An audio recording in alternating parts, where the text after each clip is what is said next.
जय हिंद दोस्तों, मैं हूं आपका अपना दोस्त राकेश यादव। आज हम फिर से आपके लिए रोमांटिक कहानी लेकर हाजिर हुए हैं। अगर आपको रोमांटिक कहानियां पसंद है तो आपको हमारी यह वीडियो बहुत पसंद आने वाली है। आपको हमारी यह कहानी कैसी लगती है आप हमें कमेंट करके जरूर बताएं। आइए अब कहानी की शुरुआत करते हैं। अमरजीत एक तक प्रीति को देखते हुए कहता है कि उनकी निगाहों में न जाने कितने रंग समाये हैं, पर हर रंग में मुझे अपना ही अक्स नजर आता है। तो वे हंस पड़ी। अमरजीत ने प्रीति का हाथ थाम कर फिर से कहा, चलो आज तुम्हें हम अपने पेरेंट्स से मिलवा देते हैं। तब प्रीति खुशी से चीख पड़ी और कहा कि सच में उसके चेहरे पर शर्म की लाली बिखर गई। माहौल में और भी रंग भरते हुए अमरजीत ने कहा कि सोचता हूँ लगे हाथ उनसे हमारी शादी का दिन भी तय करवा लेंगे। प्रीति ने धीरे से पलकें उठाते हुए कहा, सीधे शब्दों में कहो ना कि तुम मुझे प्रपोज कर रहे हो। इतने निराले अंदाज में तो कभी किसी ने किसी को प्रपोज नहीं किया होगा। प्रीति की बात सुनकर अमरजीत हंस पड़ा, फिर गंभीर होते हुए बोला, प्रीति सच में तुमसे बहुत प्यार करने लगा हूँ और तुमसे जुदा होकर जीने की बात सोच भी नहीं सकता। इसीलिए चाहता हूँ कि जल्द से जल्द हमारे रिश्ते को घर वालों की भी अनुमति मिल जाए। प्रीति ने कहा, अनुमति जरूर मिल जाएगी, अब तुम ही बताओ कब चलना है। अमरजीत ने कहा, कल कैसा रहेगा? एक्चुअली कल सैटरडे है, सुबह निकलेंगे तो शाम से पहले ही लखनऊ पहुंच जाएंगे, फिर संडे को वापस दिल्ली आ जाएंगे। तब प्रीति कहती है, वेरी गुड, मैं भारतीय पोशाक पहनकर चलूंगी ताकि तुम्हारे घर वालों को एक नजर में पसंद आ जाऊं। कहकर उसने अपना सिर अमरजीत के कंधों पर रख दिया। अमरजीत और प्रीति एक ही ऑफिस में पिछले 4 सालों से एक साथ काम करते आ रहे हैं। प्रीति बिहार के पटना की रहने वाली है और दिल्ली में पढ़ाई के साथ साथ पार्ट टाइम जॉब करती है। इधर अमरजीत भी उत्तर प्रदेश के लखनऊ से अपने सपनों को पूरा करने दिल्ली आया हुआ है। दोनों इतने दिनों से एक साथ हैं, एक दूसरे को पसंद भी करते हैं, पर आज पहली दफा अमरजीत ने साफ तौर पर प्रीति से दिल की बात कही थी। दोनों के दिल सुनहरे सपनों की दुनिया में खो गए थे। अगले दिन सुबह सुबह ट्रेन थी। प्रीति ने एक सुंदर हल्के नीले रंग का फ्रॉक सूट पहना, उस पर गुलाबी रंग का काम किया हुआ दुपट्टा डाल लिया, माथे पर नीले रंग की बिंदी लगाई, होठों पर हल्का गुलाबी लिपस्टिक लगाकर बालों को खुले छोड़ दिए। हाई हील्स पहनकर जब वे अमरजीत के सामने आई तो वे हाहें भरता हुआ बोला कि आज तो चांद जमीन पर उतर आया है, आज तो सारी रात रोशनी साथ साथ चलेगी। प्रीति ने मुस्कुराकर कहा, मिस्टर शायर आप कहें तो हम प्रस्थान करें। फिर दोनों एक दूसरे का हाथ पकड़कर आगे बढ़ गए। पूरे रास्ते दोनों भावी जीवन के सपने देखते रहे। घर पर पहुंचकर अमरजीत ने बेल बजाई तो प्रीति का दिल धड़क उठा। वह पहली बार अपने भावी सास ससुर से मिलने वाली थी। दरवाजा अमरजीत की मां ने खोला, पीछे से उसके पिता भी आ गए। प्रीति ने जल्दी से दुपट्टा सिर पर डालकर सास ससुर के पैर छुए और आशीर्वाद लिया। सास ने उसे गले से लगा लिया और प्यार से अंदर ले गई। इधर प्रीति इस बात को लेकर चकित थी कि पहली बार मिलने के बावजूद उसे अमरजीत के माता पिता का चेहरा जाना पहचाना सा लग रहा था। वह असमंजस की स्थिति में थी।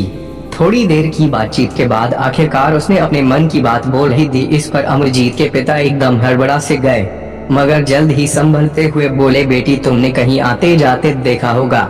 फिर बात बदलते हुए पूछने लगे कि तुम बिहार में कहाँ रहती हो? प्रीति ने जवाब दिया कि जी पटना में। जवाब देकर प्रीति ने फिर से सवाल किया, पर अंकल आप दोनों तो लखनऊ में रहते हो और मैं दिल्ली में रहती हूँ, आप कभी अमरजीत से मिलने दिल्ली भी नहीं आए, फिर मैंने आप दोनों को कहाँ देखा होगा? अमरजीत की मां ने बात को संभालने की कोशिश की और बोली, बेटी एक जैसे चेहरे वाले भी बहुत से लोग होते हैं, वह सब छोड़ और यह बता कि तुझे क्या पसंद है वही बना देती हूँ। प्रीति तुरंत उठ गई और बोली, अरे आंटी आप बैठो मैं बनाती हूँ। नहीं, इसके बाद प्रीति ने कोई सवाल नहीं किया। खाते पीते और बातें करते कब रात हो गई पता ही नहीं चला। सास ने प्रीति को अपने कमरे में सोने के लिए बुला लिया। प्रीति ने टेबल पर रखी तस्वीरें देखते हुए पूछा, आंटी जी अपनी पुरानी तस्वीरें दिखाइए न, और आप दोनों की शादी की तस्वीर भी दिखाइए। अरे बेटी अब पुरानी तस्वीरें कौन निकाले, अंदर कहीं संदूक में पड़ी होगी, और वैसे भी हमने तो कोर्ट मैरिज की थी। Court marriage? क्या बात है आंटी, उस जमाने में आपने कोर्ट मैरिज कर ली, अब चल सो जा। प्रीति पुरानी बातें याद करने से क्या फायदा, यह कहकर सास करवट बदल कर सो गई। इधर प्रीति सोचने डूबी रही। अगले दिन दोनों दिल्ली के लिए वापस रवाना हो गए। प्रीति के मन में अभी भी कुछ उलझने थी, मगर अमरजीत बहुत खुश था। प्रीति को लेकर उसके माँ बाप का रिस्पांस पॉजिटिव जो था। प्रीति ने अपने मन की बात अमरजीत को नहीं बताई। वह उसकी खुशी में कोई बाधा नहीं पहुँचाना जो चाहती थी। दिल्ली पहुंचकर प्रीति ने नेट पर खोज खबर निकालने की कोशिश की, मगर कुछ पता नहीं चला। फिर उसने अमरजीत के माँ बाप के साथ अपनी फोटो अपने पेरेंट्स को शेयर की और लिखा, यह फोटो मेरे सबसे अच्छे दोस्त के मम्मी पापा की है। उनसे पहली बार मिलने के बावजूद उनका चेहरा जाना पहचाना सा लगा। क्या आप इन्हें पहचानते हैं? प्रीति के पिता ने जवाब दिया, चेहरे पहचाने से लगते हैं पर याद नहीं आ रहा कि कौन है। जवाब पढ़कर प्रीति चुप रह गई। धीरे धीरे यह बात उसके दिलो दिमाग में उतरती गई। कुछ दिनों बाद गर्मी की छुट्टियों में प्रीति ने अपने घर पटना जाने की तैयारियां शुरू कर दी। पटना जाने को लेकर वे उत्साहित थी, मगर अमरजीत से बिछड़ने के एहसास से मन भारी भी हो रहा था। किसी तरह अमरजीत से विदा लेकर वे ट्रेन में बैठ गई। सारे रास्ते वह अमरजीत और अपने रिश्ते को लेकर सोचती रही। अब वे अमरजीत के बिना जीने की कल्पना भी नहीं कर सकती थी। पिछले कुछ दिनों में अमरजीत उसके दिल के बहुत करीब आ गया था। पटना जंक्शन पर उतरते ही उसका दिमाग दिल्ली के गलियारों को भूलकर पटना की सड़कों पर आ टिका। अपने घर के आगे रुकते ही पुराना समय आंखों के आगे नाचने लगा, जब स्कूल में पढ़ने वाली प्रीति अपने घर आंगन को गुलजार रखती थी। वे मम्मी पापा की इकलौती लाडली बिटिया जो थी। दरवाजा खोलते ही माँ ने उसे गले से लगा लिया। अपने कमरे का दरवाजा खोलते ही पुरानी यादों के साए फिर से उसके मन को छूने लगे। बैग एक कोने में पटक कर वे बिस्तर पर लुढ़क गई। 2 दिन प्रीति ने जमकर आराम किया और मम्मी पापा को अपनी नई जिंदगी से जुड़े किस्से सुनाए। तीसरे दिन वह थोड़ी एक्टिव हुई और घर की साफ सफाई करने लगी। साफ सफाई के दौरान उसे जाला लगी एक पुरानी तस्वीर दिखी। तस्वीर करीब 30 से 35 साल पहले की थी, जब उसके मम्मी पापा कॉलेज में थे। जाला पहुंचकर प्रीति ध्यान से तस्वीर को देखने लगी कि अचानक उसे तस्वीर में अमरजीत के पिता दिखाई दिए। हालांकि वे काफी बदले हुए नजर आ रहे थे, मगर प्रीति उनका चेहरा एक नजर में ही पहचान गई थी। बगल में ही उसे अमरजीत की मां भी दिख गई। प्रीति को अब सारी बात समझ आने लगी थी कि क्यों उसे उन दोनों के चेहरे जाने पहचाने लग रहे थे। बचपन में उसने कई बार वे फोटो बहुत ध्यान से देखी थी, पर उसे अब तक यह समझ नहीं आया था कि उसके मम्मी पापा ने अमरजीत के पेरेंट्स की फोटो पहचानी क्यों नहीं, जबकि वे कॉलेज में एक साथ पढ़ते थे। काफी देर तक प्रीति यही सब सोचती रही। तभी उसे सलोनी काकी का ख्याल आया। उसके परिवार के साथ उनका रिश्ता बहुत पुराना था। प्रीति ने अपने साथ वह तस्वीर ले ली और सलोनी काकी के घर जा पहुंची। सलोनी काकी का बेटा सुरजीत प्रीति का बचपन का दोस्त था। सलोनी काकी ने उसे देखते ही गले से लगा लिया। कुछ देर बैठने के बाद प्रीति ने वह तस्वीर निकाली और काकी को दिखाई। काकी ने तुरंत ही तस्वीर पहचान गई। तब प्रीति ने अमरजीत के पेरेंट्स की तस्वीर दिखाई, जिसमें वह भी थी। इस तस्वीर को देखकर काकी चौंकी और फिर बोली, अरे तुम मुकेश और सुमन से कब मिली? वे दोनों कैसे हैं बेटा? प्रीति ने पूछा। काकी, क्या आप इन्हें जानती हैं? काकी ने जवाब दिया, हाँ मेरी बच्ची। वह तस्वीर दिखा अपने पापा वाली, उसमें भी तो वे दोनों खड़े हैं ना। प्रीति ने कहा, पर मम्मी पापा ने तो इन्हें पहचाना ही नहीं। प्रीति की बात सुनकर काकी थोड़ी गंभीर हो गई। फिर बोली, कैसे पहचानेंगे? तेरे पापा ने उसका घर जो जलाया था। प्रीति बोली, क्या घर जलाया था? पर क्यों काकी? क्योंकि उस वक्त तेरे पापा की बुद्धि मारी गई थी। उस समय तुम्हारे पापा सरपंच के इशारों पर चलते थे। सरपंच ने आदेश दिया था कि उनकी बिरादरी का लड़का एक दलित लड़की से शादी नहीं कर सकता, क्योंकि सुमन दलित थी। सरपंच ने उनका घर जलाने के लिए लठैतों को भेजा था। बस तेरे पापा भी उनके साथ हुए थे।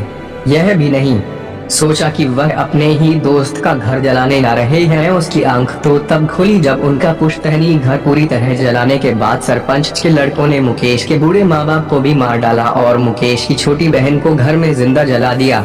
यह सब देखकर तेरे बाप की रूह कांप उठी और उसने उसी दिन से सरपंच का साथ पूरी तरह से छोड़ दिया। इधर मुकेश और सुमन किसी तरह अपनी जान बचाकर कहीं भाग गए। वे कहाँ गए, उनके साथ क्या हुआ, यह कोई नहीं जानता। प्रीति चुपचाप काकी से यह बीती कहानी सुनती रही। उसकी आंखों के आगे अब सब कुछ स्पष्ट हो चुका था। प्रीति ने काकी से पूछा, क्या आप मुझे उनका जला हुआ घर दिखा सकती हो?